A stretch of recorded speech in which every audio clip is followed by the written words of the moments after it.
Hello, Ahima Mensa. Is it Ahima or Ahema? Ahema.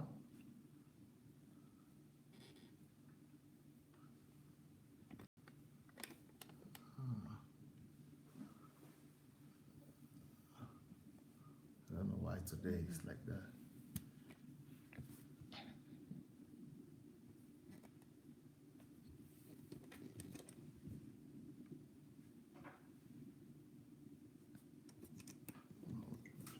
Let's just make it straight.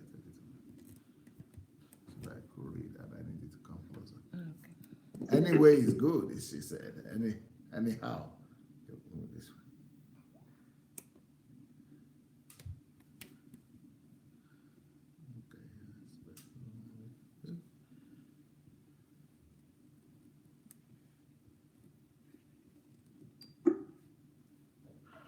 Okay.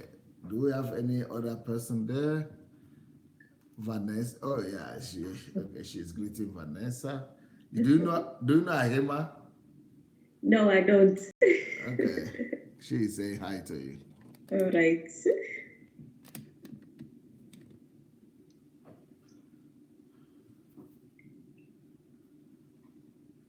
Okay, we're happy to see the YouTube audience so far, but I don't know if we're on Facebook yet. Hey, Bell. Hello, Bell.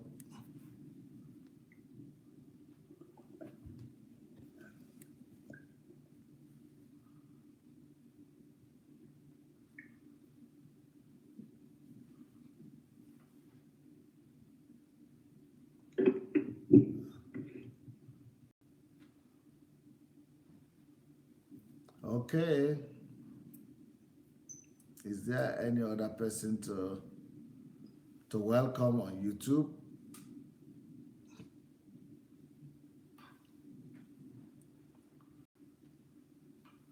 All right, I'm going to put on the Facebook people and welcome them before we begin our conversation.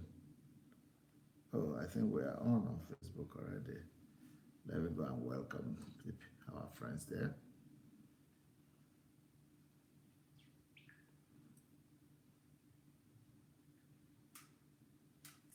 Before we begin our conversation. Oh, I think we are on. Okay, who do we have here? Hello, Bishop Kenny. How are you doing today? Flora Ibrahim, Akban, Doyin, Thorny Bob, Vivian Taylor. Nice to see all of you. Abraham Adeyemi, Omotayo, William, J. Munsaka, Olabisi, Raija. Nice to see you all. Please welcome and let's go ahead and welcome our friends and other people. Let's welcome and let's go and invite and share with friends that might be interested in this particular fellowship today. Hello, Lady Grace. Hello, Lucy. Hello, who is that I missed out on? Yeah, that's from the YouTube.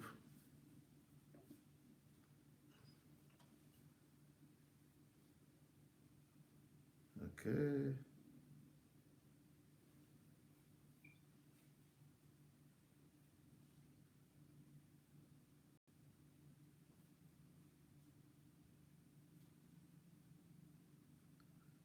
So we are going to be doing book review today. And the book is going to be called How to Be Focused.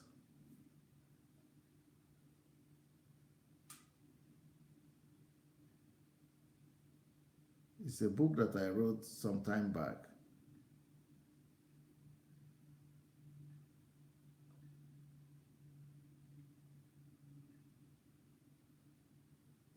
We don't have it here. I can't see it here. Is it? I can't. I only have the electronic copy. I'm saying I can see. It's like we don't have the paper copy.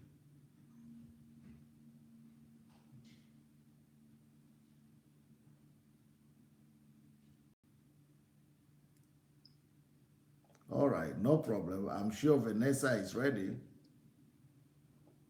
Yes, I am. Yep. So, how are you, Vanessa? Well, you know how I would like to start our conversation today? I would like to Yes. start our conversation today by asking why you made a statement one time that hearing me speak reminds you of your dad. Yes. Okay, we can start by that. Good evening, everybody listening. Good evening, Dr. Sunday. Yep. And I'm really grateful for today and for giving me the opportunity, to speak to people and also to let you know about this book that you have written on how to keep your focus. Why I made that statement that you remind me of my dad was my dad actually is, just the same way you go about enlightening people, especially when it comes to Christians. My dad was a radical, just like you.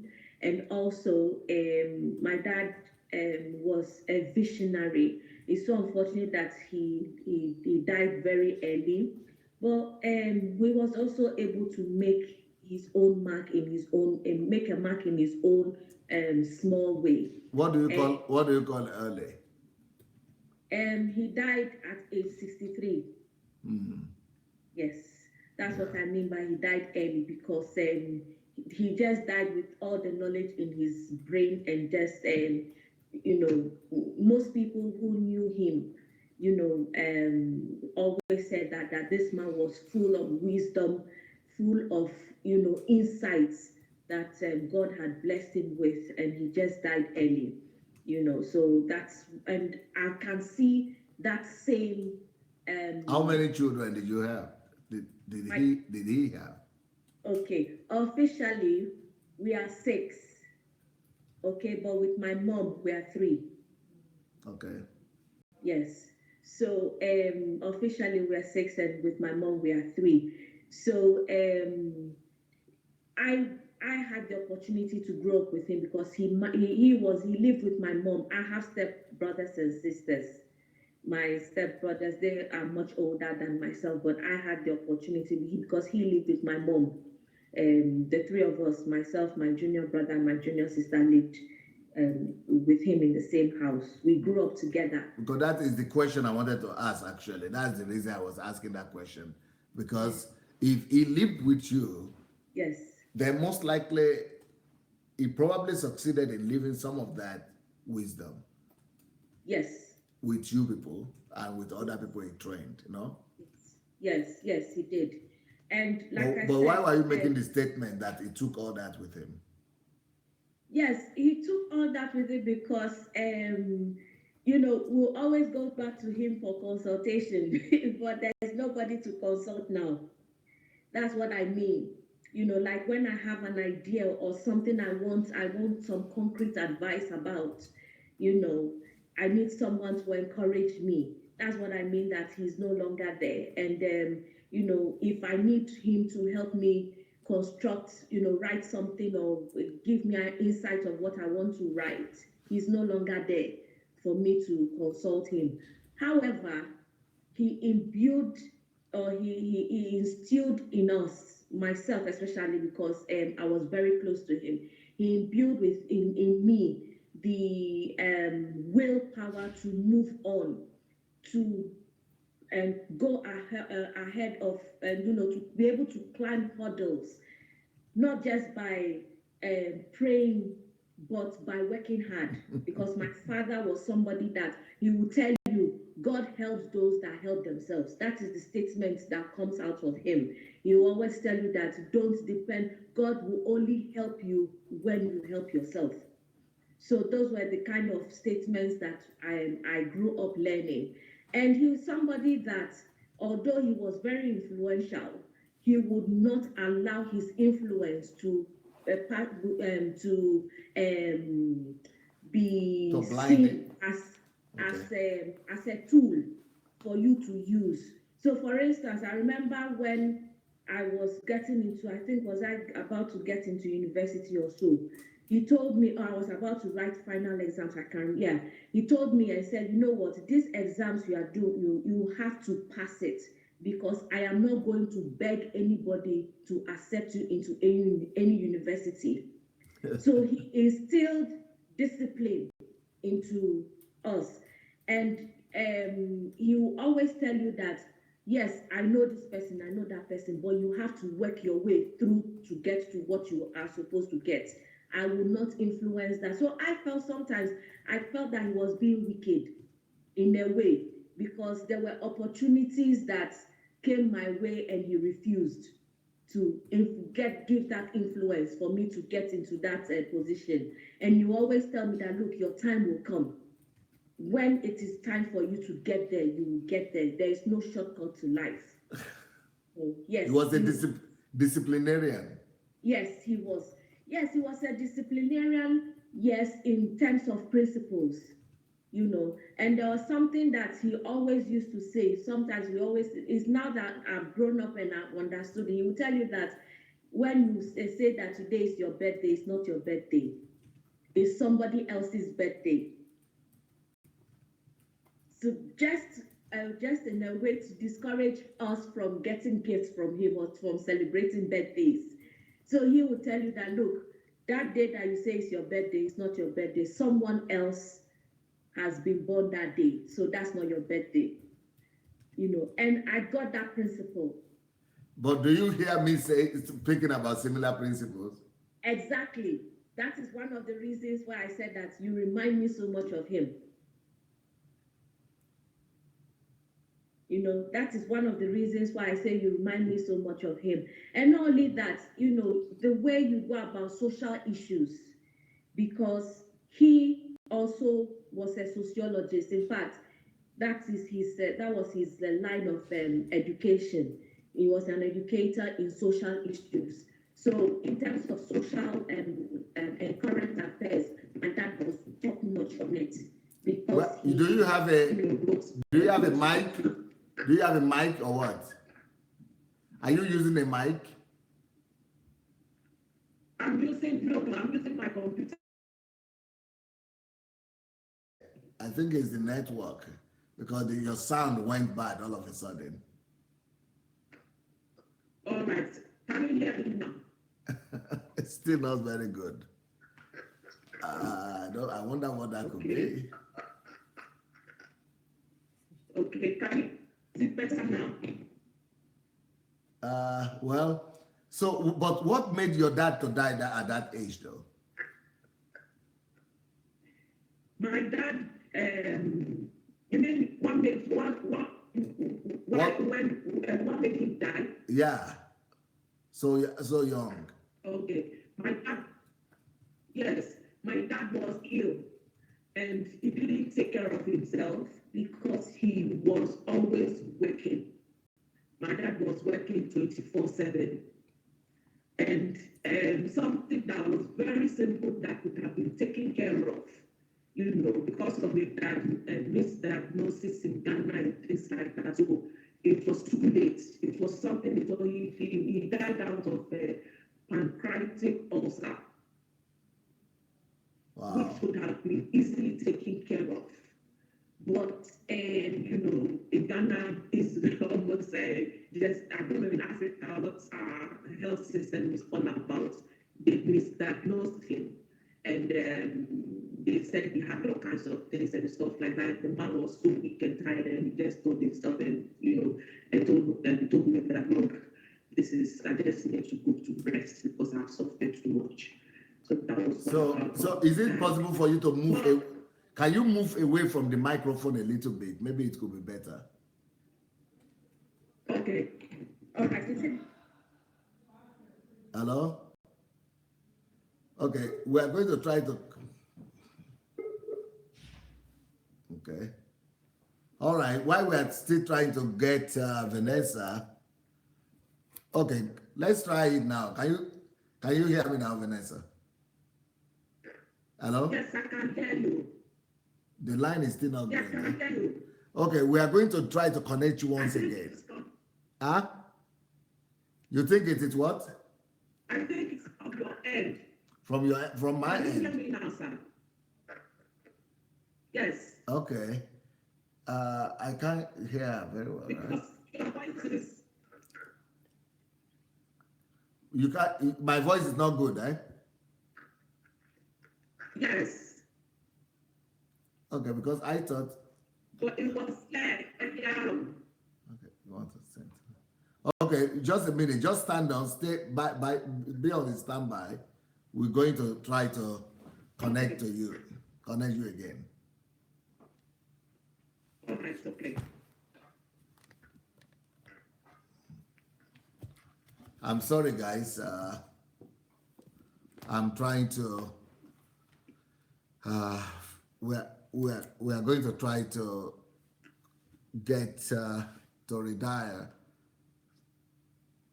We are going to try to redire Venessa and see how we could get her back online as fast as possible. So sorry for that. Now, who is Vanessa? Vanessa, she will come and tell us a story, but she's a one of DSS family members that is on that is rather active on the platform, and she is originally from Ghana, but she is the daughter of a prominent professor in Ghana.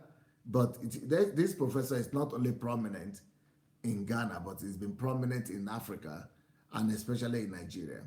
He was actually sent to Nigeria to help put a system of universal education. So he taught Nigerian educators to do that.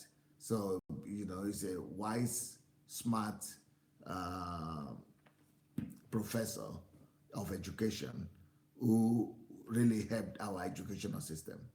A lot of educators that we have in Nigeria right now, I personally trained by him, and but I didn't know that Vanessa was the daughter.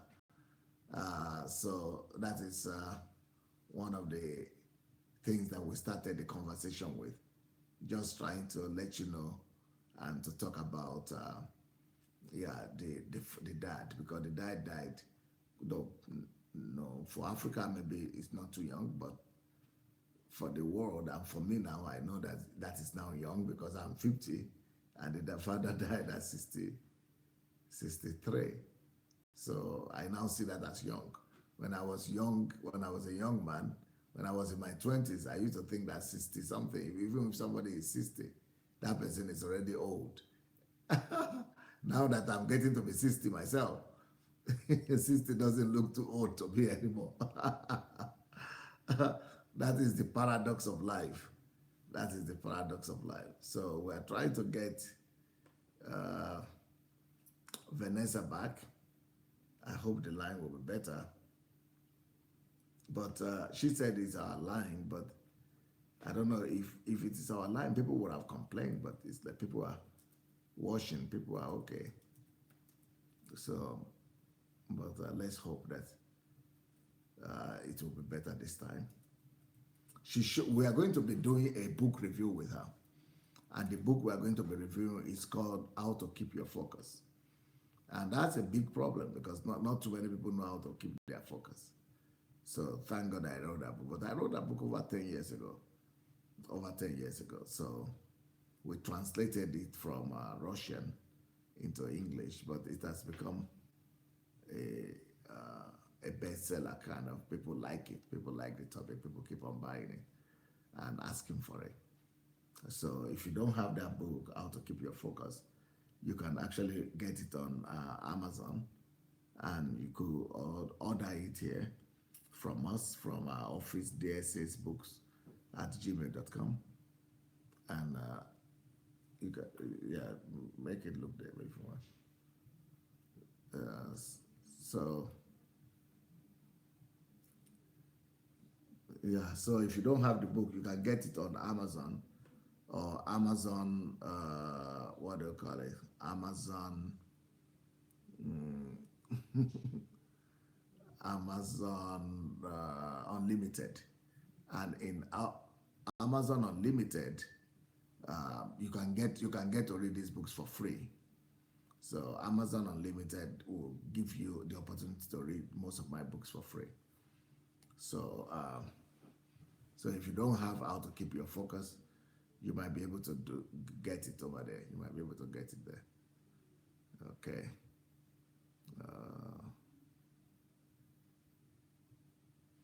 So we're still trying to get Vanessa.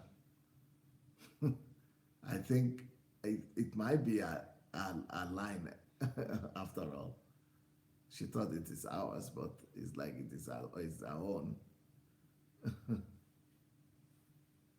So she's going to tell us what she learned from focus, from How to Keep Your Focus, and how the book has helped her. She was also telling me about the fact that she studied in Central University. I think there's a university in Ghana now they call Central. Central University is a university that was started by Mensa Otabil. And so I was asking because I thought maybe it's one of the classical universities. And I was thinking she's a grown-up and she must have. But when I heard that she finished from Central University, I discovered that, oh, she's a young girl. Because I remember when Central University was started, I was already here in Russia. And actually, I had already finished, we have already started Embassy of God Church and the Embassy of God Church was already like 4 years when that university was started. So I remember quite well. So in fact, that university was started after I gave birth to my children, to my son, at least, Perez. So I knew for sure that it's a young university. So if she went to that university, sure, she's a young girl. At least she's not as ancient as someone like me. she's not as ancient as old as somebody like myself. Meanwhile, while before she comes, let me reintroduce some of the books to you again. The Law of Difference, you remember, this is one of the most powerful books you ever read, The Law of Difference.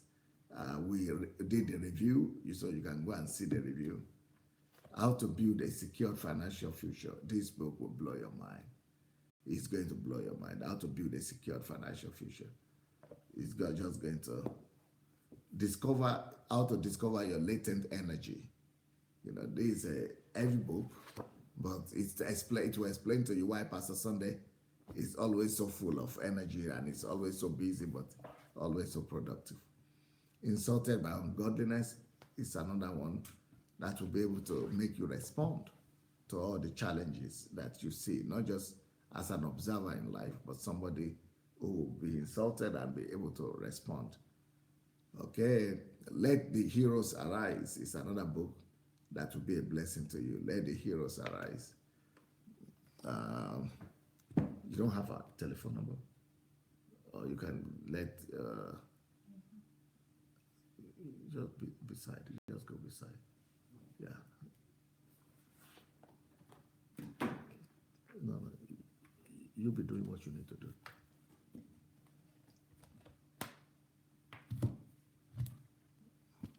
Got the pictures coming out there and not pretty. Yeah.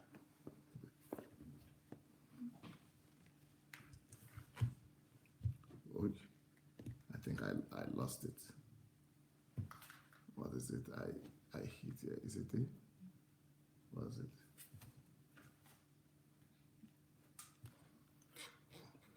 Okay, sorry guys. So, yep. So we're here just to try to encourage you. If you don't have this book yet, The Mountain of Ignorance, go for it. Mountain of Ignorance is one of the other books that will really help Africa, especially. Stop working for Uncle Sam. If you have not read this book, wow, it's one of the most powerful books I believe I've written. Who am I? Why am I here? Great book. Where there is money, where there is problem, there is money. Great book. 7 tips to self-fulfillment in life. Another great one. The creative and innovative power of a genius. Yeah, so these are some of the books that will be life transforming to a lot of people. So, and another thing is that we could all be distributors of these books. If you want, you could be a distributor for every one of these books. And the way to do it is to write to dsasbooks@gmail.com. So this is how to become great.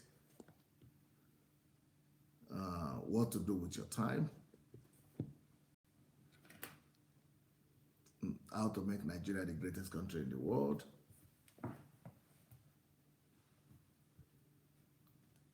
No one is better than you. Why you must urgently become a workaholic. How to regain your lost years. The veritable source of energy. Poverty mindset and abundance mindset. So we have a lot of books here that will be a blessing to a lot of people. How to be in the here and now. Life is an opportunity. How to create your own net worth. Well, we can't find our guest because of network, I guess. The network has been bad. That's what they use it in Africa. They call it in Africa network. The network has gone away, even though Vanessa is based in the UK, but we can't seem to find her. The line it's not so good. Our line is good because we are going on live. We are live now, so it's definitely our line. Something is wrong with our own line. Well, let me tell you about some other things that we are working on. Some of the other books that have been released that you are not yet aware of. Let me introduce you to some of my latest books that we have never spoken about. Or we spoke about them, but I'm going to Amazon right now, and I'm going to show you some of the new products that we have just released. Before the end of the year, we're supposed to have some more books. If my team, if they're able to cope. You'll be wondering, how come your team is able to do so much? Yeah, let me tell you about this one here. I'm going to get somebody to do the review soon. But this book here is a life transforming, life-changing book. You will not believe it. The book is called you might not be able to see it here, huh? It's not clear enough, right? You can't see it, okay. Well, the book is called Discovering the Purpose and Calling of Nations. Okay, what I'm going to do, I'm going to read out to you some of the comments from the people who did the review for this book. You know, you are going to be blessed. You are going to be impressed by this. But I'm going to come back to do a full review of the book. But before then, just let me show you some insight from a new work that we are doing. This is going to be a revolutionary book for every country. Every country is going to be blessed by this book because it is mind-blowing. It's called How to Discover the Calling and Purpose of Every Nation. every nation, how to discover the calling and purpose of every nation. Okay.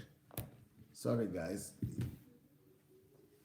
As things are, maybe our guest, our visitor has come back.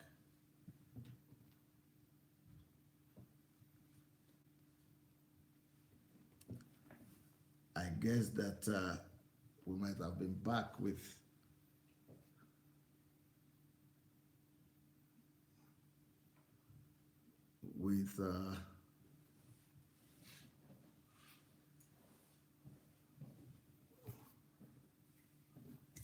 okay. I thought I would be able to give you an idea into the new book, but we might just go ahead and continue the program with the lady that we have today. But before she comes back, let me tell you about the book a little bit.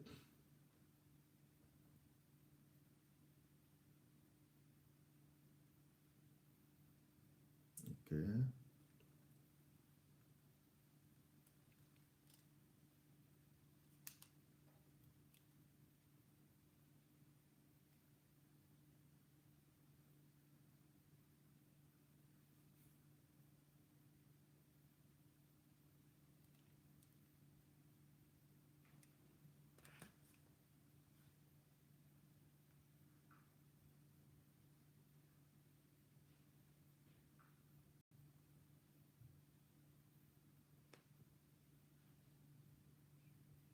Mr. Vanessa is back, eh? Yes, I'm back. Okay, so then can we get here is Yeah, sorry. I think the Skype app on my other laptop yes. updating. Uh-huh. So It was updating itself? Yes, exactly. So I've had to use another laptop. So I think that's what the problem was. Sorry about this. Okay, because we were thinking that we are okay here and we wonder why. Yeah, I think it's the application on the other laptop that was giving the problem. But I think this one should work now. Can you check how it's showing? I can hear you perfectly. You can hear me perfectly now? Yes. Okay, let's begin to talk before we put the camera. Can you make your camera can you make so that your head comes up? Yeah, like that. Good. Better. Okay, all right. That's better a little bit. Okay. And let's see how it shows on my side. Okay. Can we move that one to the? We're going to remove the lights. Also, sorry for that, please. It's all right. So, because I heard about your dad. Yes. Ever since by some of my friends. No, the tall one is okay. Just the smaller one to that side. So, so they were saying it was a Ghanaian professor. Yeah. Yeah, I think you need to move it back. That helped Nigeria to put the system in place. Yes. And so this lady was talking about, yeah, it's okay now, was talking about the Ghanaian professor and his team that, was his mentor. And so she later became an assistant in the Ministry of Education, a director. Okay. I think we're good. About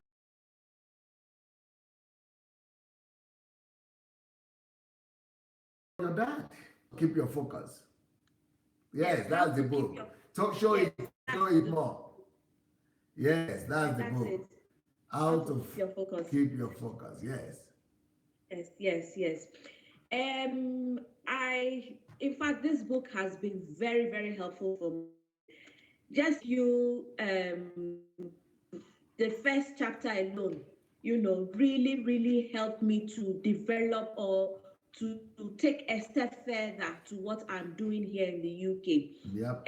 Like I said, my dad influenced me in so many things, to be a go-getter, to make sure that, I make a difference in wherever I am, and trying to use the knowledge that God has blessed me with, to be able to pass on to people who live a so I run an organization, a charity called New Era Initiative in Liverpool. Okay. What New us is we help migrants, people who are migrating into the UK, to help them understand what child protection is.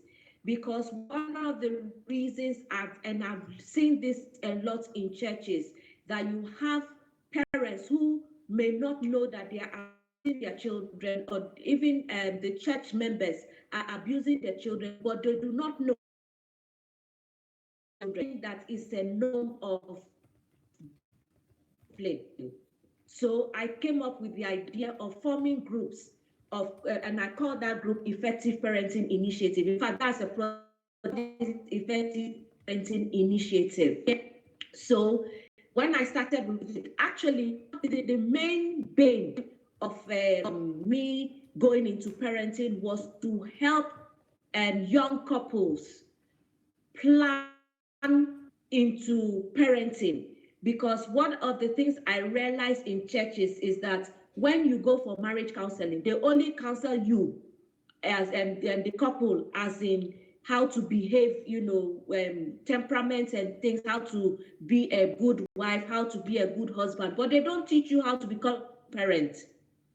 So you see a lot of people bringing forth children, get confused, they don't know how to handle these children, they have no idea of childhood, they don't know how to handle children, especially from 0 to 3 to 5, or and then preteens and things like that.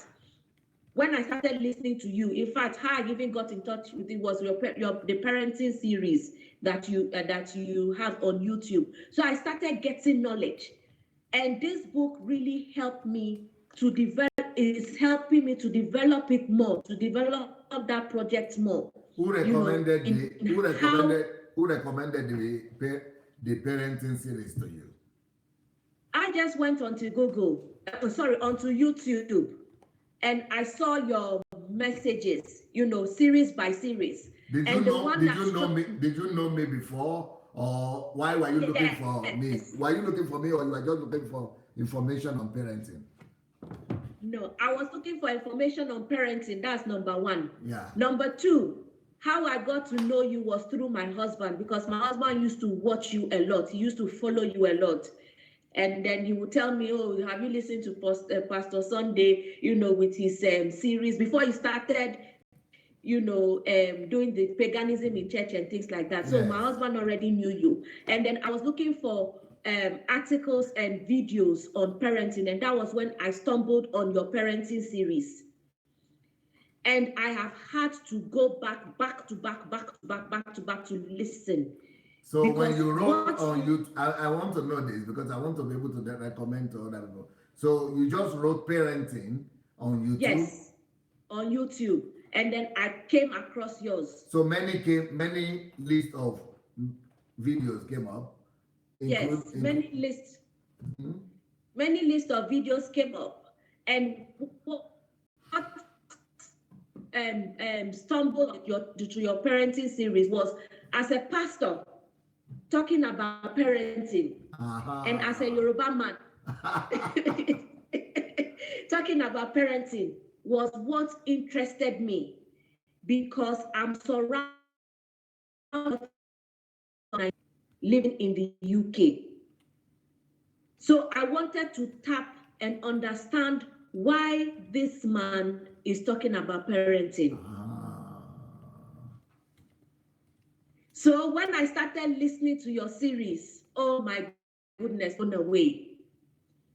So because the reason why I'm asking about this series of parenting is that there is no one individual who has come up to talk about this particular series on parenting. Okay. No so one has. First person. Yes, no one has. Maybe we will not even talk about focus today.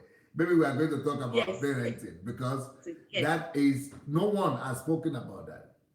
And I was wondering, so nobody has noticed that that one is there or what? Some people are talking about prayers, some people are talking about truth, kingdom, or faith, but parenting is like they don't notice it. They didn't notice. Yes. Yes. So when I saw that a pastor, a Yoruba man, a Nigerian, is talking about parenting, in fact, that was what blew my mind away.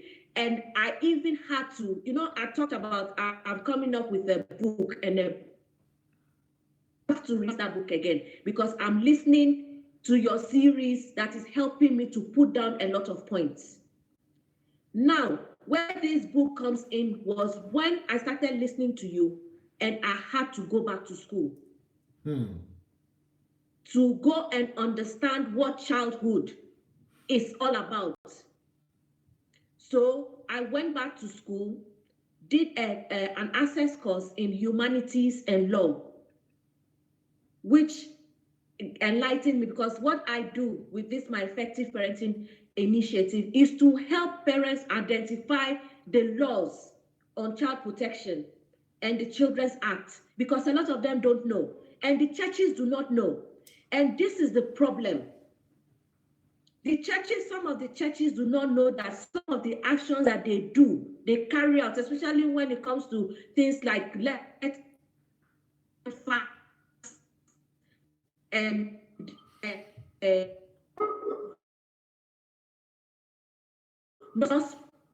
which is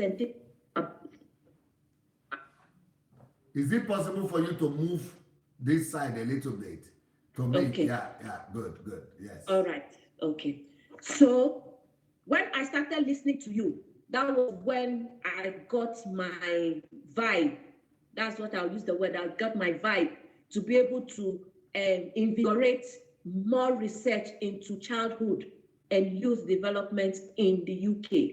So I went back to school, did humanities and law to give me access into the university. Now, when I got into the university, in fact, my work has already spoken for me, because I didn't even know that the lecturers of the Department of Social Justice had already researched my work, because I'm a referral. My work is a referral point for the City of Liverpool Children's Services. Wow. So when there is referral for maybe say alleged child, I always use the word alleged child abuse, but most of the cases always child abuse. Where there's alleged child abuse, the police and then the social services refer the parents to me, and then I now go through with the child protection laws with the parents to let of discipline. You don't need to use corporal, because most of the parents that I have. Yeah, go ahead.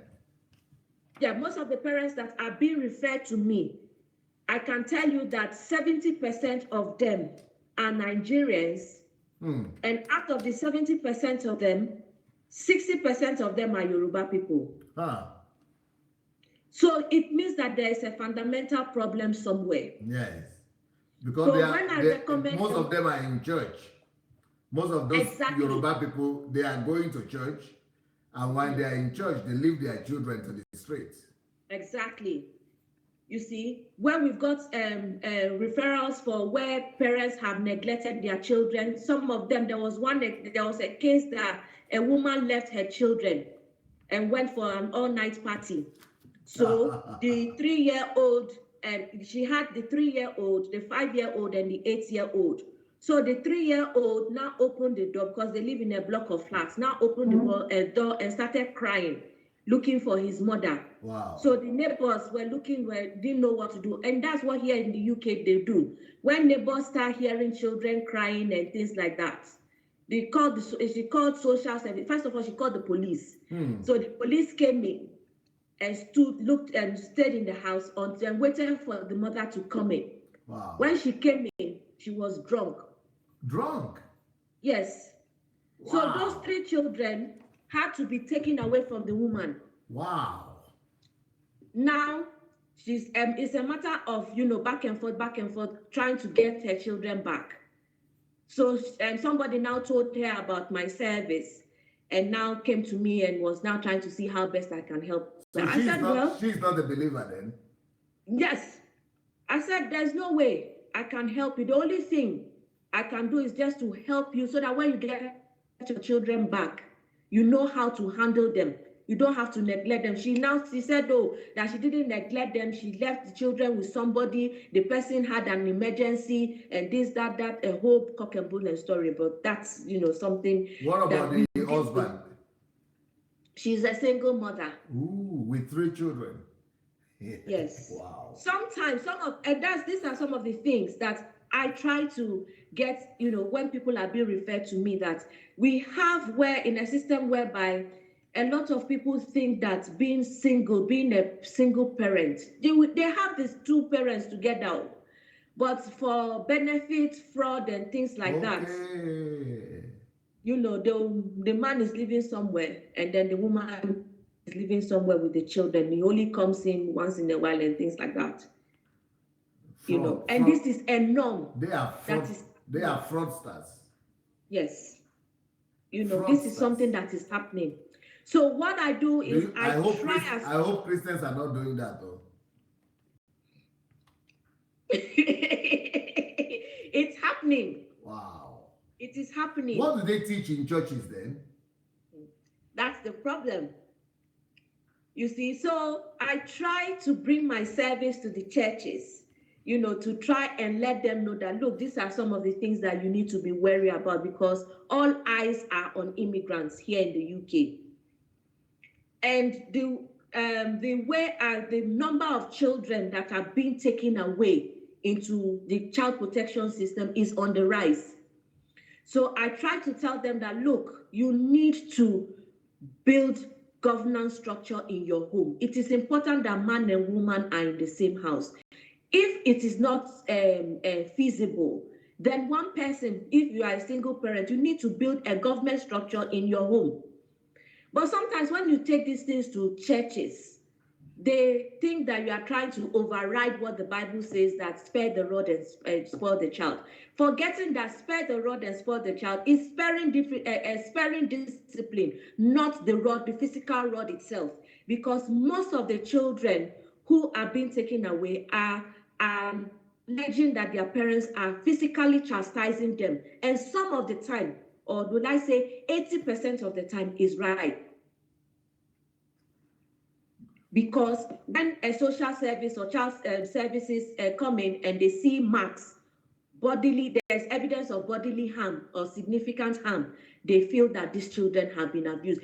When there is not, there hasn't been any physical chastisement, even when you see that the children, children play and hurt themselves and things like that. Or when a child has said, my mommy beats me, or my daddy beats me, or daddy hits me, or my daddy spanked me, or things like that, and there is a mark on that child, social services will take that child away from the house.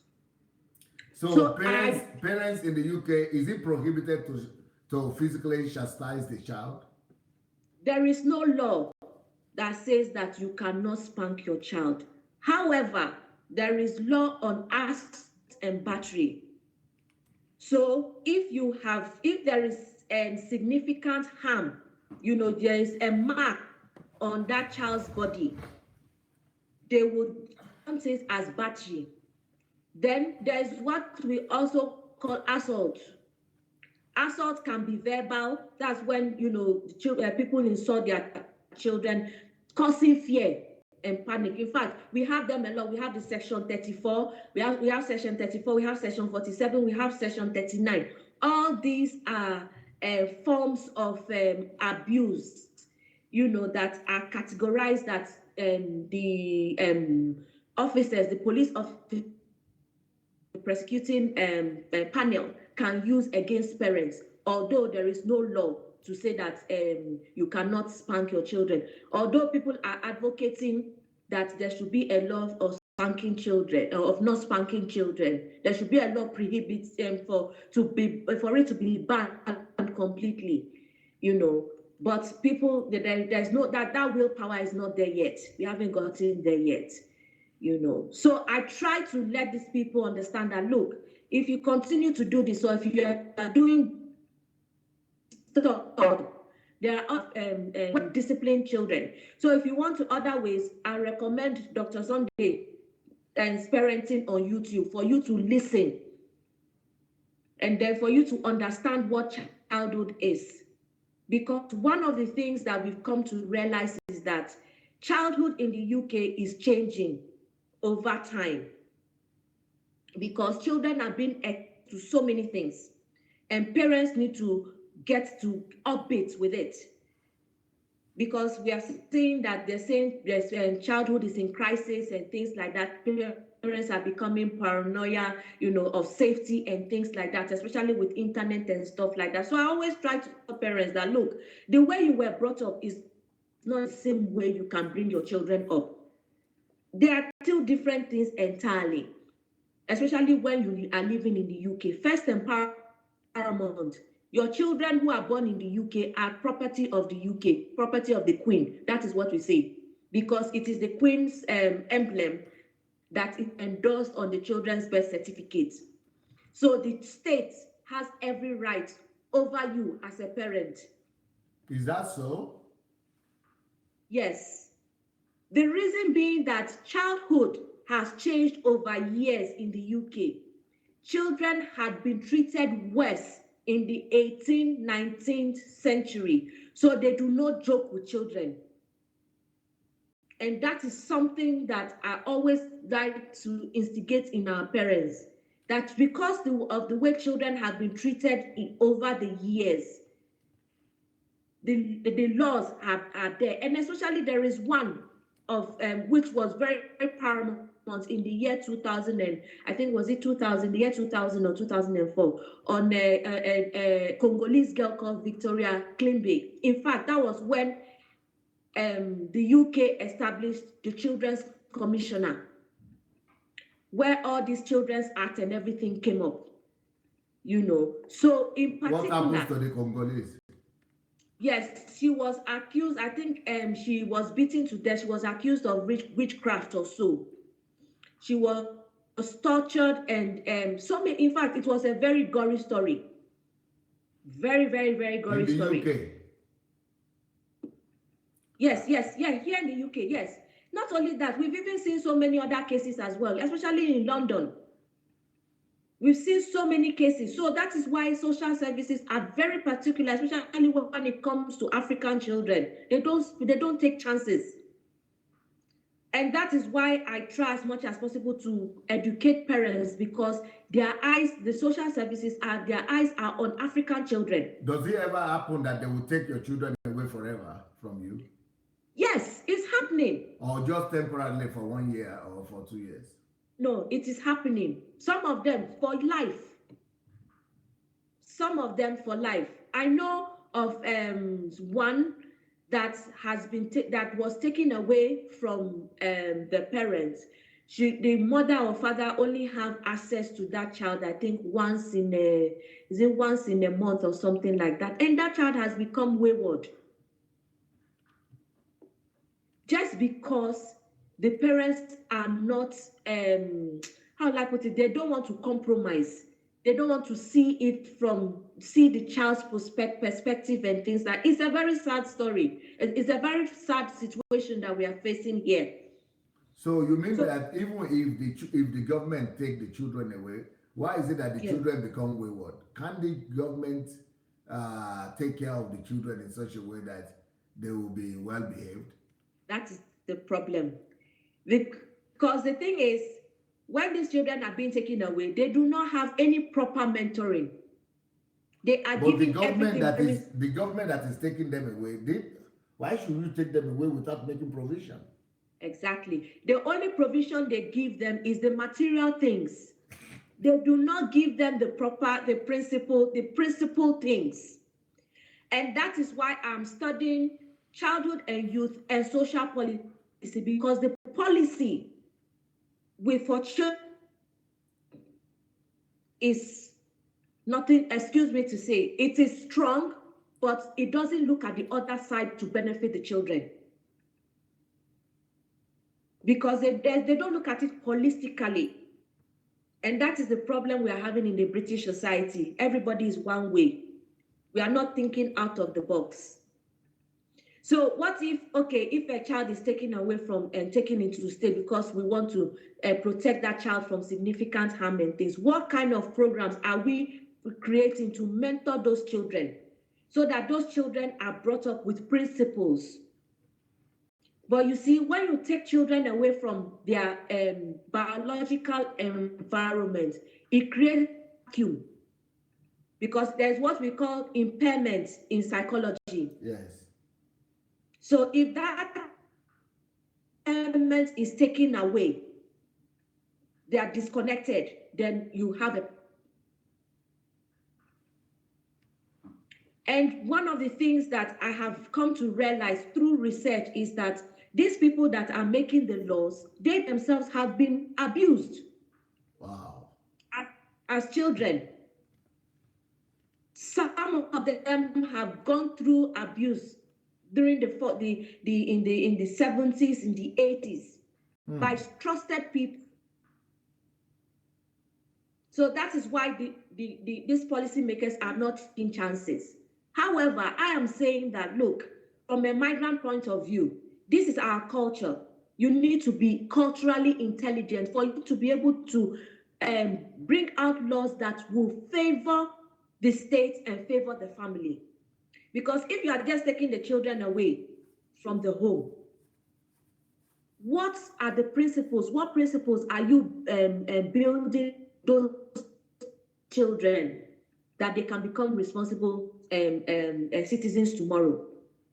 But the problem that I've also realized is that a lot of us migrants, when we come into this, we're only thinking of what to grab. We are not thinking of how to establish ourselves. And that is why the Afro-Caribbean community, you have a lot of problems. You have children, youth into gangs, because people like us, or people who are supposed to be forerunners, who are supposed to be academic, to achieve that aim of trying to be a change, we are not, because we are not focused. We're only focused on what we can grab and go and build houses. I always tell people, I say, those houses that you are building in Nigeria, Ghana, Africa, and things like that, these your children that are here in the UK, they will not go and live there. Why don't you establish yourself here, establish them, establish the education that you have here? And that is where this book comes in.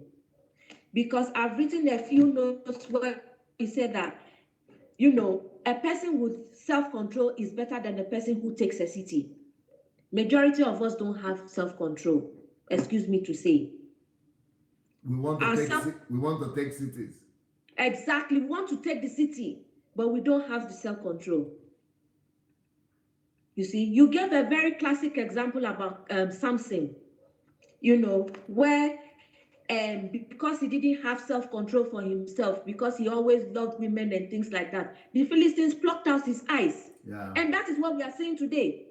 Because we are not having self-control, we are not controlling ourselves, controlling our families and things. The state is controlling us and plucking our eyes away from us. So that is why this book is helping me to develop more projects, because with the effective parenting initiative that I have, I'm not only talking about discipline, I'm also talking about things like first aid, fire safety in the home. These are things that a lot of our people are not aware. And the first point of call when there is an incident in the house is the hospital. Now, that is where, because the hospital, the staff in the hospital are trained to spot significant harm and things like that. That is where they now write to the social services to say that, look, these children are either neglected or subjected to significant harm, so they are not safe in their homes, just because of lack of awareness of things like this. So this book, really, I would recommend everybody that wants to do anything you want to, please, this book is very, very important. I think I started with this book before Who Am I? Because if you are not focused, you cannot know who you are. You have to be focused for you to know who you are. Yes. You know. So this is what I have been doing, in the last for the past 9 years that I have lived here in the UK. Now, And yes. Go ahead. And one of the things that I do is that I work with other organizations, and I must give kudos to Debbie Arroyo. She is the founder and CEO of Africa. It's the name of the organization. We could call it Africa, but it's called Africans Unite Against Child Abuse. She's in fact, they've been doing it for 15 years, and she has pioneered, even going up to parliament for them to even bring a law that we preventing child trafficking, because these are some of the things that are happening in our community. We have people who are bringing children from Africa to become domestic servants.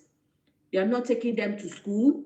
They are not giving them the basic education, and they are putting them into modern day slavery. We have children like that. There was a case of a doctor. I think whether they've been jailed. A doctor and his wife in somewhere, was it in Birmingham? Yes, that they brought this man from Nigeria. He's been living with them for up 24 years. He never saw the four walls of a school, never saw anything. He was only caring for their children until one day he now escaped from the house and then went to, say that, look, I've been enslaved. These are things that are happening here. These are some of the things that I educate parents, people about, because some of them, they just think that, oh, I'm bringing my nephew, I'm bringing my nephew, my cousin, or my sister's son, and things like that, not knowing that they're using them as domestic servants and abusing them at the same time. We also have where parents do not understand development, when children are having dyslexia or having trouble in learning difficulties, learning disabilities, and things like that. They brand them as witches. Because, yes, yeah, we've had cases like that. They brand them as witches. Maybe say they want benefits and the benefits are not going on well, or they're having an immigration problem and these children are there, and then they'll go to one pastor, and the pastor will tell him, because maybe he sees that the child that is living with them, or their daughter is, because dyslexia, sometimes you can have children that have a cross eye. They don't know that it's a medical problem that can be sorted. They think it is witchcraft. Then they say, oh, this one is witch, is the one that is causing your delay and things like that. And people take this thing on and torture these children. And this is particular in the Congolese community. Victoria Klembe is a Congolese. The other one that we heard of in London, I can't remember the name now, that was tortured and they died on Christmas Day, was found dead on Christmas Day, I think a few years ago, was also a Congolese. So these are the things that I try to educate them to say, look, there are things that, luckily, thank God that you are in a country where these things can be treated. When a child is bedwetting, they say that one is because the child goes to meeting in the night, their witchcraft or mommy water meeting in the night, then he or she is enjoying himself or herself, and this bedwetting. Meanwhile, bedwetting is a urologist problem. It's a problem with urology, or a problem with the kidneys or things like that, which can be sorted, but most of these people, they don't want to listen. So I try, to teach them, teach parents how for this have doctors coming in as well. so that they can educate these people to understand, you know, because sometimes when they see me, I'm saying it, they think that, oh, Sister Vanessa is, You are not spiritual. so she doesn't even know what. Exactly. Not spiritual and things like that. And that's one of the things, they go back to school so that I can have authority. So that when they see and they see that at least now she has an authority, she has something backing her. That's what I'm saying is really makes a lot of sense in a way. What did you read back in Ghana? What did you study? I did business management. So why did you move? But the children, childcare is your burden, or is your passion, or is your calling? Childcare, would I say, is my passion and my burden, because I have children, and to God be the glory. I have my first son is 17 this year, so I know the kind of stages of you know, from childhood to teen. Now next year he'll become an adult and things like that. So I've had that experience, and I have two toddlers. I've got a 5-year-old, and I've got a 6-year-old, and I've got a 4-year-old. So I've seen the transition, and I've seen the difference of their upbringing as well, because the 17-year-old was born in Ghana, so he has the Ghana training, and then this toddlers are born here, they have the UK training. So sometimes I see the difference. I see it's a different way of bringing up children. They are two different things entirely. My toddlers can talk to me and ask me questions and even say things that sometimes I even wonder how they even think of it. But my 17-year-old will, you know, use time, you know, to ask me a few questions that, although he's very free with me, he discusses everything with me, tells me everything, even tells me how the adults are disturbing him and things like that. You know, have that freedom and things like that. But as he is not as astute as the toddlers because of the environment that they live in. So I know what I'm talking about. And also, when I was in Ghana, I was a Sunday school teacher. So I knew the difference of how children are being brought up in churches. And I also help sometimes in the children department here in the church that I attend. Although sometimes it's been a while I've been in church because I've been busy and things like that, you know. So I see the difference. I see the difference complete, you know. And I always say that for people to be changed, this has to start from the church. And I am happy of the series that you are doing, because those that are watching, those that have common sense will understand what Dr. Sunday is saying, because you are saying it as a pastor.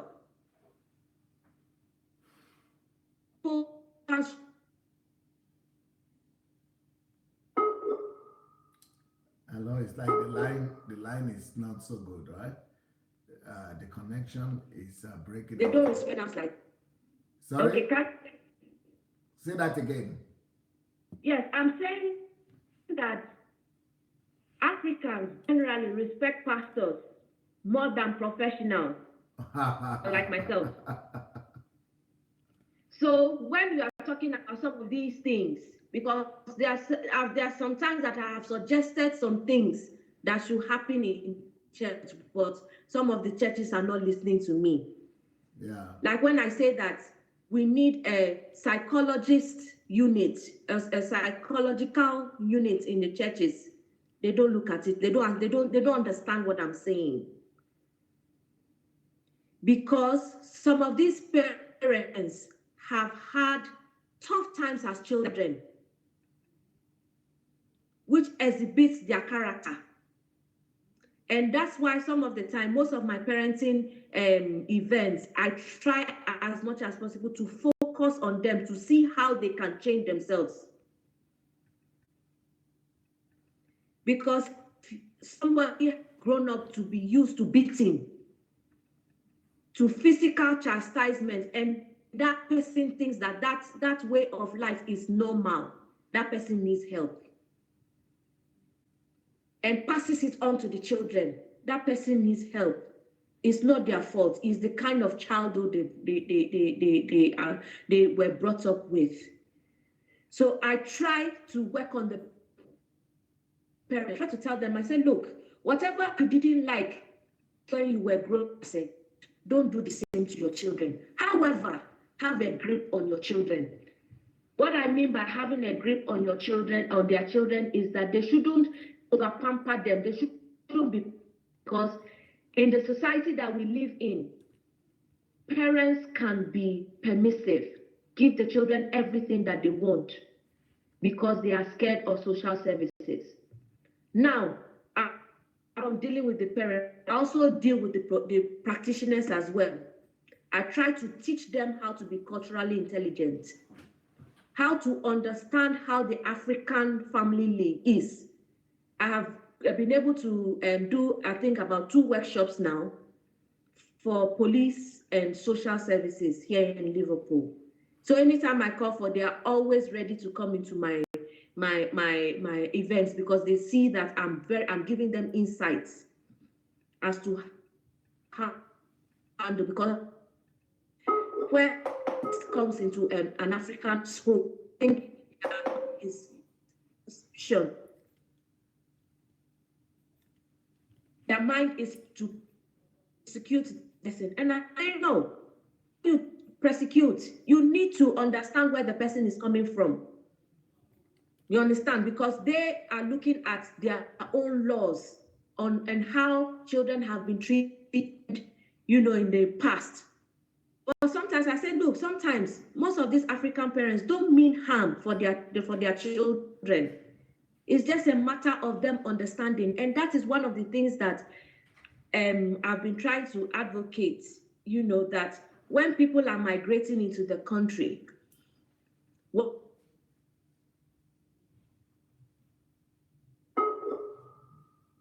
Okay, we're having connection issue again, but this is a very important topic that Vanessa is talking about. Yes, go ahead, please. Yeah, we don't know.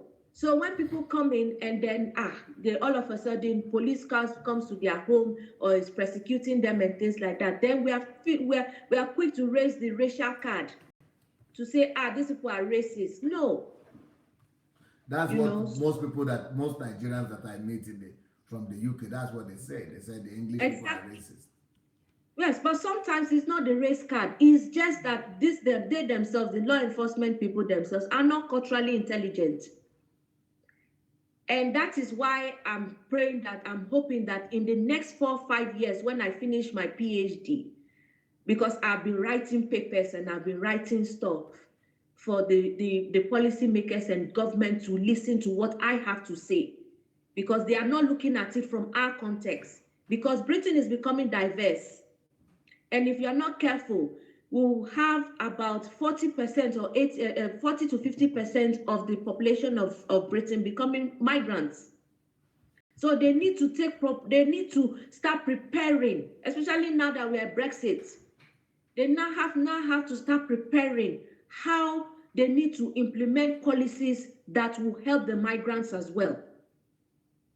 Because most of the people that they see as migrants, especially the British public, they think that migrants are just coming to excavate. No, migrants are coming as professionals to help them to understand how society can be, or how harmonious their society can be. You've got doctors, nurses, professional engineers, and environmentalists, all from different walks of life.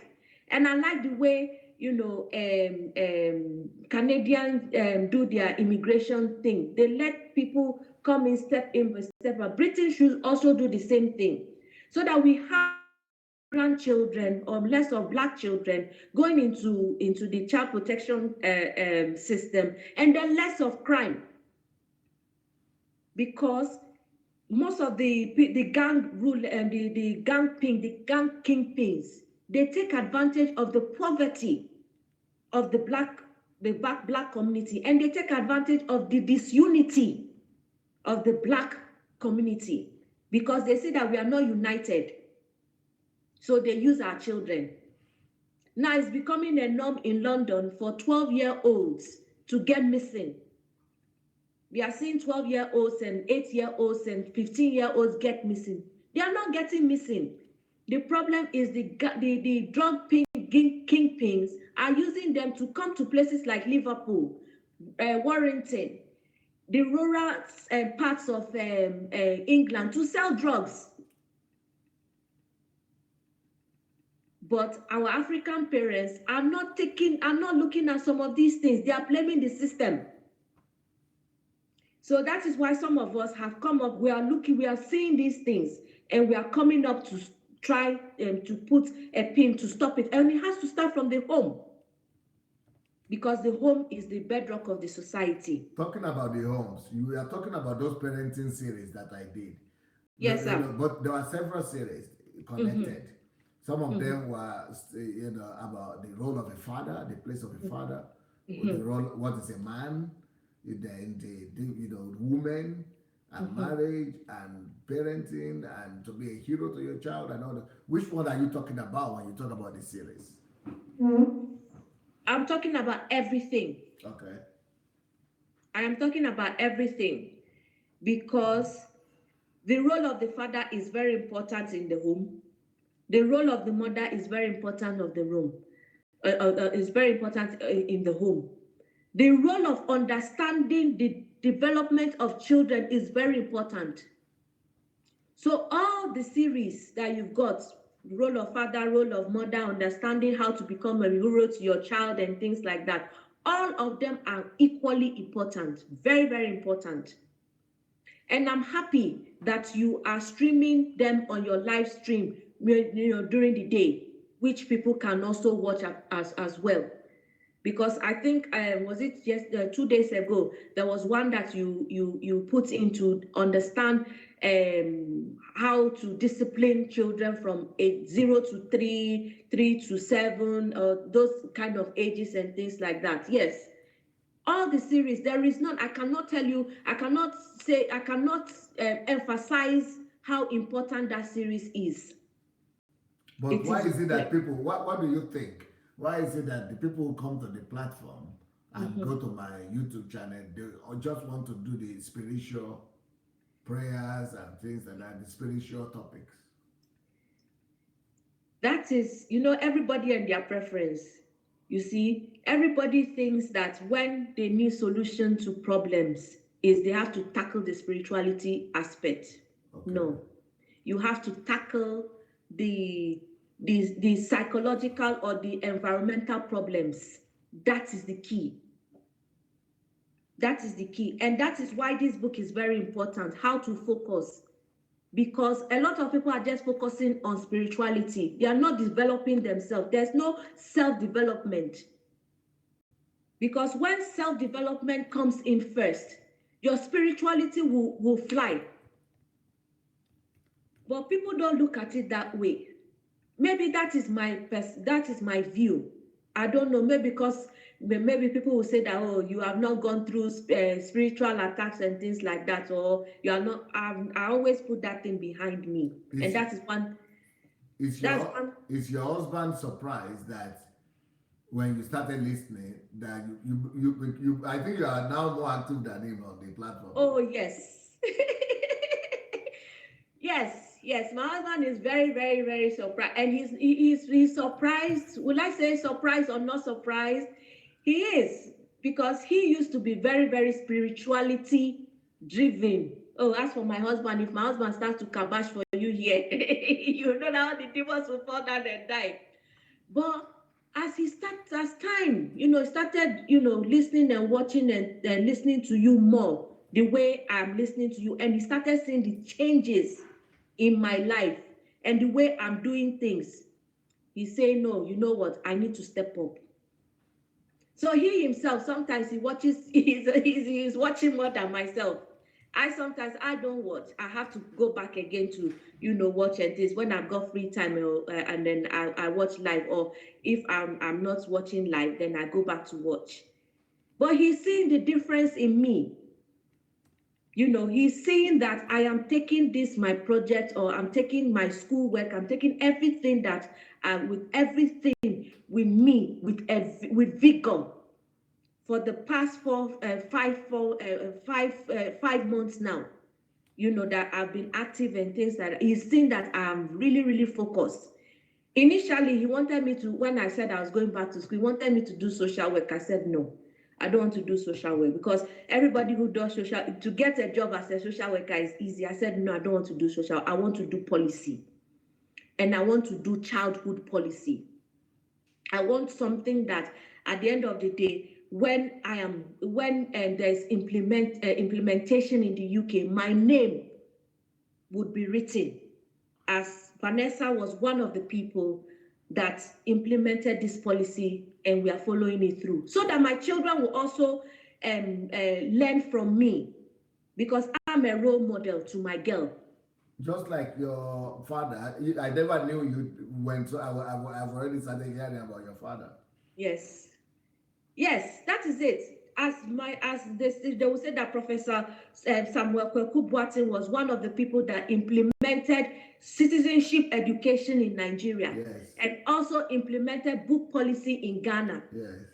That's how I want my name to be recognized in the UK, as one of the pioneers that set up that helped develop child policy for African children, or migrant children. When you talk about migrant children, why is it that you say the most problem is now connected to the Nigerian children?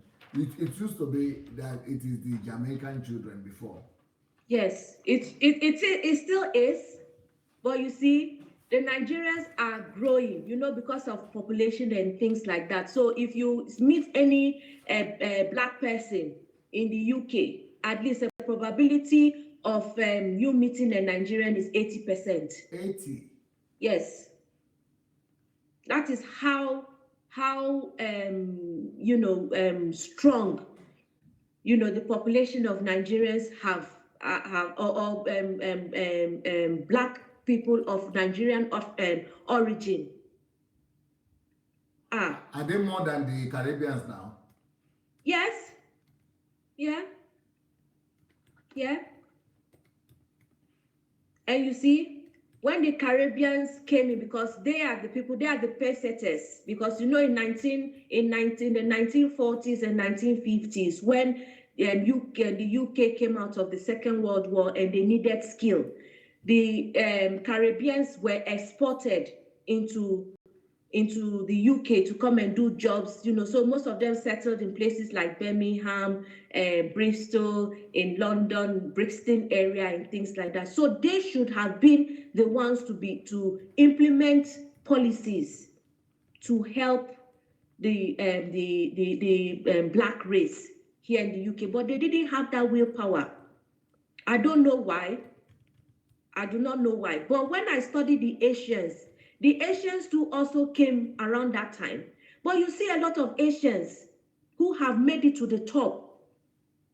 You have immigration officers that are Asians. In fact, if you look at the judicial system, Asians within the ethnic minority, Asians have overtaken the black race.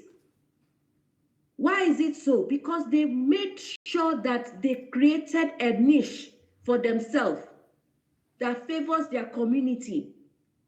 That to the extent that you now have an Asian who is the mayor of London.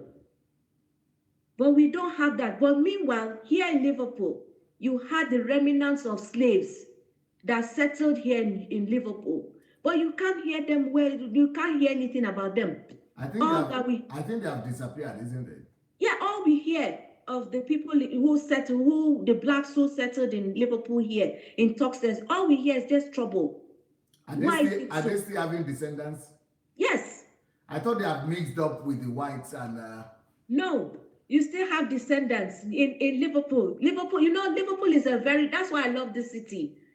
I'm I love Liverpool because Liverpool is rich in culture, has a lot of history, and that is why I don't know. I think it's divine that I am planted in this city, because this is the triangle of the slave trade, where Africans that were exported. It's not just slave trade, both slave trade and colonization.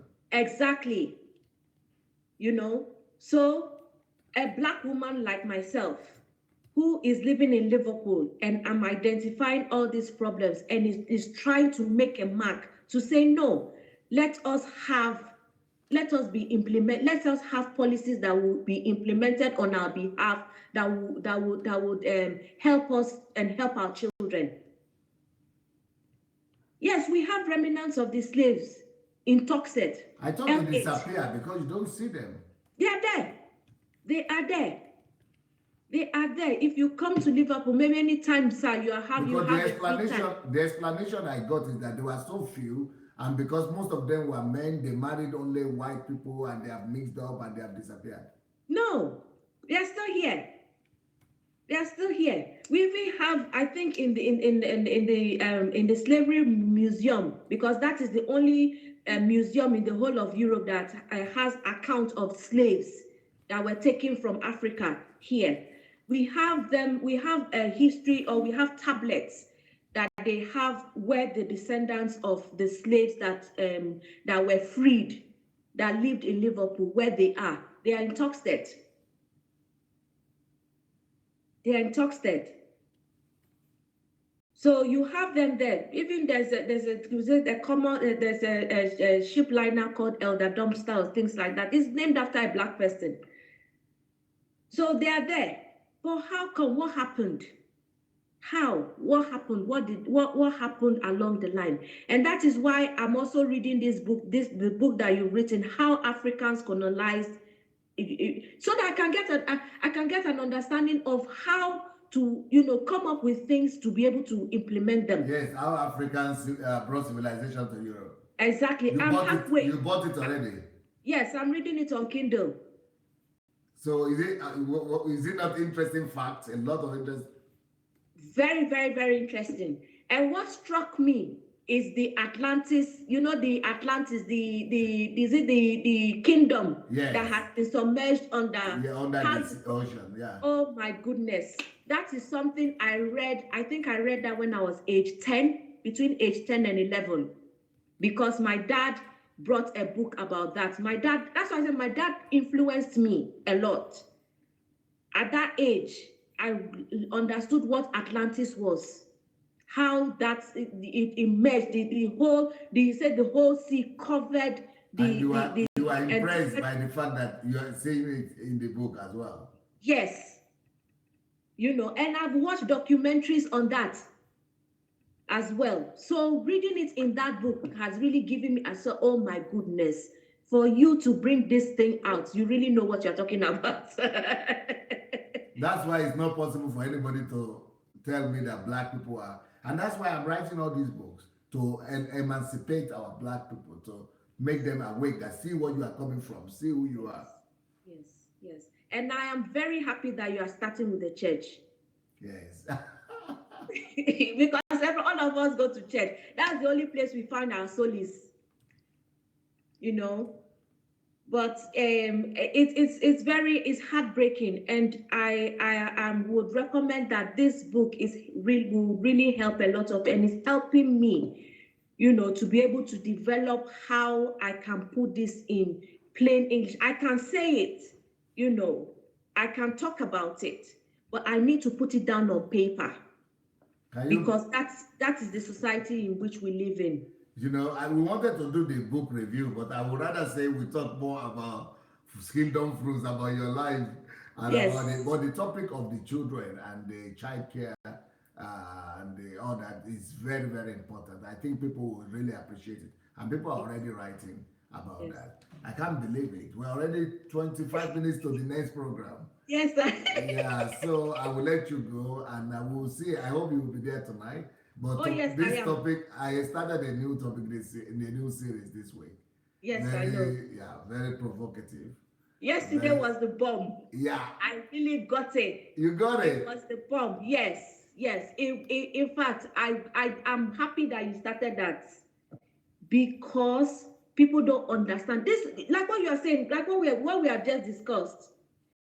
Some of these people, these pastors, have gone through trauma as children. So now that they've got the power, they are exhibiting it. They have issues. Yes. So that is why it's good that you Why start. can't you call in today and explain to us about that? I wish I'll be able to. Maybe not today, but I will still be doing the series for you for 2 weeks. So Yes. maybe you could call in sometime and Yes. explain to us why people become psychopaths. Yes. As an expert from the child's care. From the child, yes, from the childhood perspective. Yes. Yes. All right. Thank you. Help me greet your family, your husband, and your kids. I would, sir. Thank you very much for having me. All right. We'll be back soon. Thank you, everybody. We'll be back soon in the next 25 minutes. God bless. Bye.